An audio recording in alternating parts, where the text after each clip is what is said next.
Hello students, the poem that we are going to discuss today in this video is Friends and Flatterers by William Shakespeare. So let's get started. William Shakespeare is considered the greatest playwright of all time. The plays that he wrote are more than 400 years ago and they dominate the world's theatre even today. His collection of 154 sonnets that he wrote are equally impressive. He even invented a new form of sonnet which has come to be known as the Shakespearean sonnet. His sonnet expresses everything from pain and death to desire, wisdom, and happiness. In his poems and plays, Shakespeare invented thousands of words, often combining or contorting Latin, French, and English. The poem Friends and Flatterers tells us that our true friends are not those who praise us in good times, but those who help us in times of need or grief or misfortune. Now let's read the poem stanza-wise in order to understand it. Friends and Flatterers. Everyone that flatters thee is no friend in misery. Words are easy like the wind. Faithful friends are hard to find. In the first stanza, the poet is saying that everyone who showers false praises on you will not necessarily stand by you when you are in a difficult situation.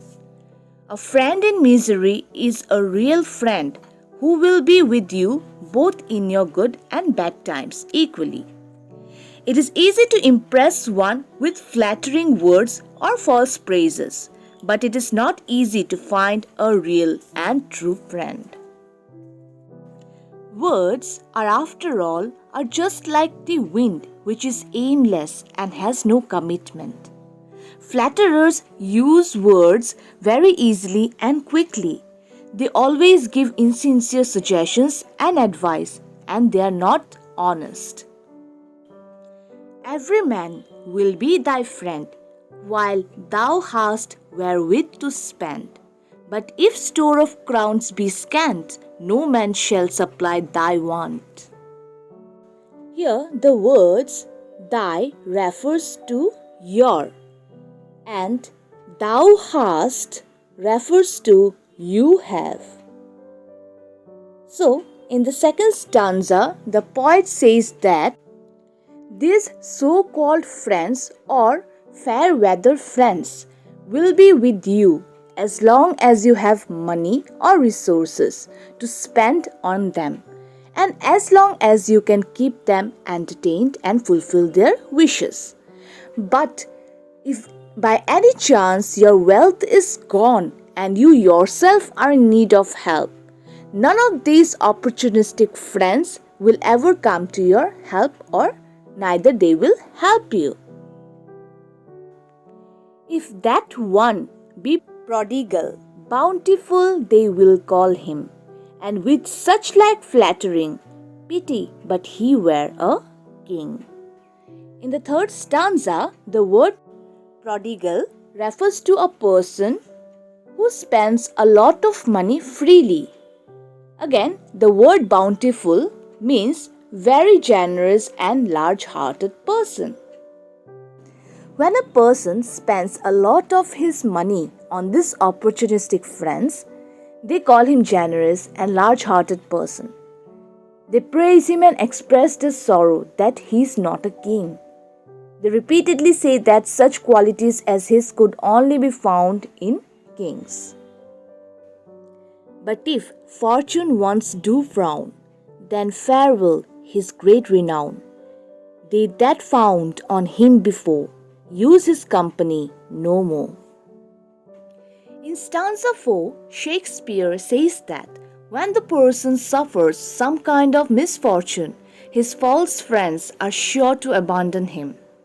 These friends who used to flatter him before his bad luck or misfortune befell him will not come near him anymore. he will be now left all alone.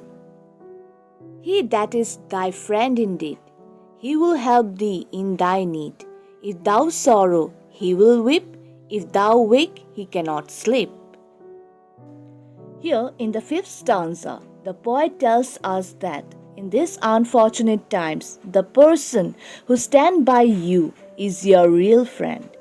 A true friend is one who cannot see his friend going through distress and sufferings.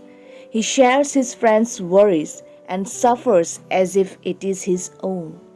He will cry with you if you are sad. He will not be able to sleep when your worries keep you awake. Thus of every grief in heart, he with thee doth bear a part. These are certain signs to know, faithful friend from flattering foe. In the last stanza, the words doth refers to does and foe refers to enemy.